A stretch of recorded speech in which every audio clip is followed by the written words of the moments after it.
밖은 눈보라가 몰아치는 깊은 겨울밤입니다. 아까 아궁이에 장작도 넣었어요. 근데 이상합니다.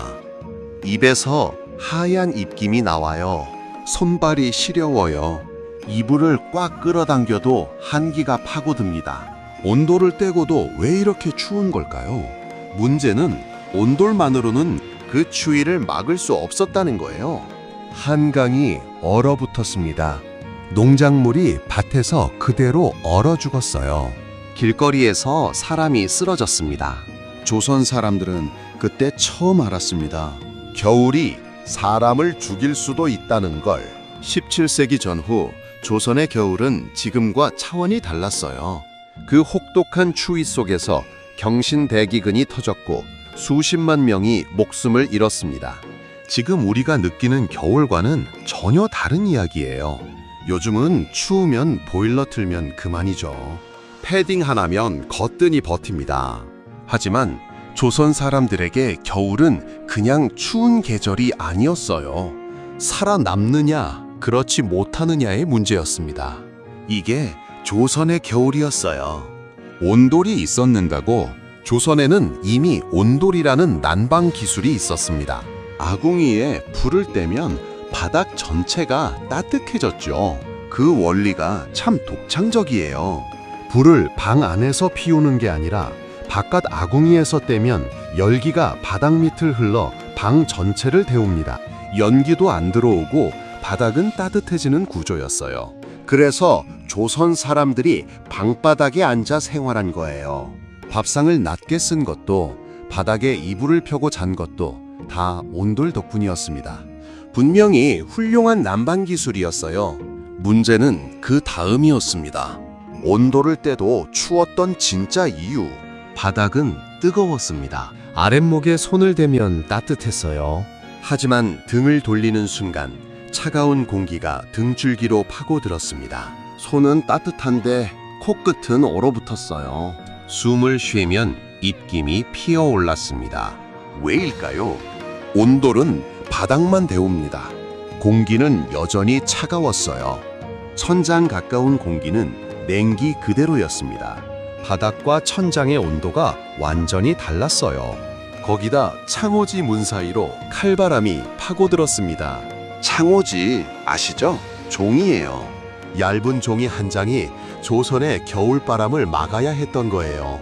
문틈 사이로 바람이 새어 들어오면 조선 사람들은 헝겊이나 짚을 뜯어 틈을 막았습니다. 맨손으로 한겨울 문틈을 더듬어가며 바람을 막던 그 손이 얼마나 시렸을까요? 장작도 문제였어요. 하루에 한 번도 제대로 못 되는 집이 태반이었습니다. 장작 살 돈이 없으면 온돌도 그냥 차가운 돌바닥이었어요. 새벽이 되면 온기가 다 식어버렸어요. 그러면 누군가 일어나야 했습니다. 이른 새벽, 아직 어둠이 가시지 않은 시간에 아버지가 일어나 아궁이를 확인했어요. 장작이 남아있는지, 불씨가 살아있는지. 그 새벽의 발소리가 가족들의 온기를 지켰습니다. 바닥은 뜨겁고 위는 차갑고 바람은 파고들고 이게 조선 서민의 겨울밤 현실이었습니다. 화로 온돌의 부족함을 채운 것. 그래서 조선 사람들은 온돌 하나에만 의존하지 않았어요. 숯불을 담은 화로를 방 안에 뒀습니다. 조선의 겨울밤엔 가족이 한 곳에 모였습니다. 화로 하나가 집안의 유일한 온기였으니까요. 아이들은 화로 가까이 붙어 앉았어요. 꽁꽁 언 손을 불 가까이 가져가면 살살 녹아드는 그 온기가 얼마나 소중했을까요? 어른들은 숯불이 꺼질까 계속 살폈습니다. 숯 하나가 꺼지면 그만큼 추워지니까요. 엄마는 아이 손을 잡아 화로 위에 올려줬을 거예요. 차갑게 언 작은 손이 조금씩 따뜻해지는 걸 느끼면서 그 작은 불씨 하나가 온 가족의 겨울밤을 지탱했습니다.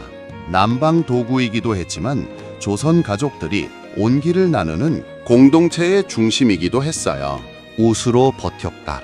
집안에서도 이렇게 추웠으니 밖은 말할 것도 없죠. 잘 사는 집 아이들은 솜을 두껍게 넣은 솜옷을 입었습니다. 하지만 가난한 사람들은 달랐어요. 한지를 여러 겹 겹쳐 몸을 감쌌습니다. 종이로 만든 옷이었어요. 종이 옷을 입고 그 겨울을 버텼다는 기록을 보면 참 마음이 짠합니다.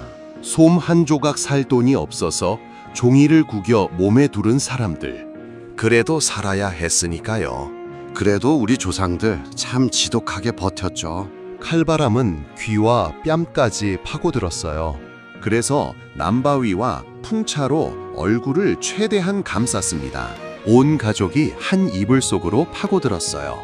체온을 나누는 게 제일 확실한 방법이었으니까요.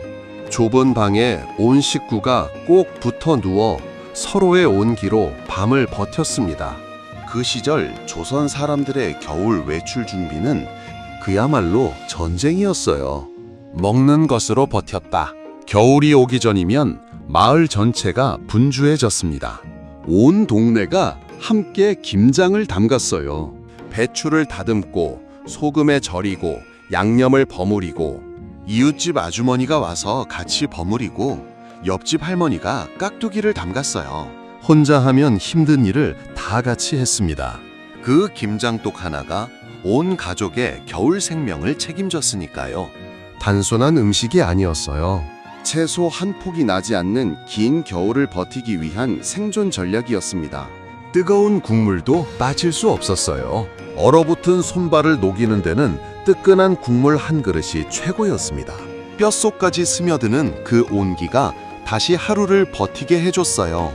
먹는 것 하나하나가 조선 사람들의 겨울 생존법이었습니다. 궁궐도 예외는 아니었다. 혹시 이렇게 생각하셨나요? 서민들이야 그렇다 치고 왕은 따뜻하게 지냈겠지.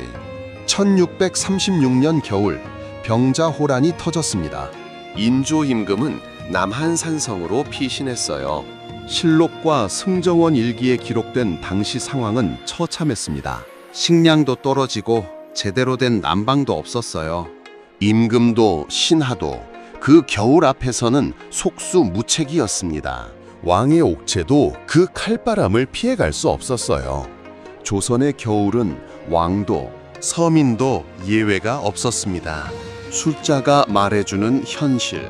혹한이 닥친 해마다 실록은 냉정하게 기록합니다. 동사자 보고가 올라왔어요. 길거리에서 집안에서 사람들이 얼어 죽었습니다. 국가는 진휼청을 열어 백성들에게 곡물을 나눠줬어요. 진휼청이 필요했다는 것 자체가 얼마나 많은 사람이 죽어나갔는지를 말해줍니다. 온돌 하나로는 절대 버틸 수 없는 겨울이었어요. 가장 추운 계절에 가장 따뜻한 공동체가 있었던 거예요. 온돌, 화로, 솜옷, 누비옷, 김장, 뜨거운 국물. 이 모든 것이 단순한 생활 도구가 아니었어요.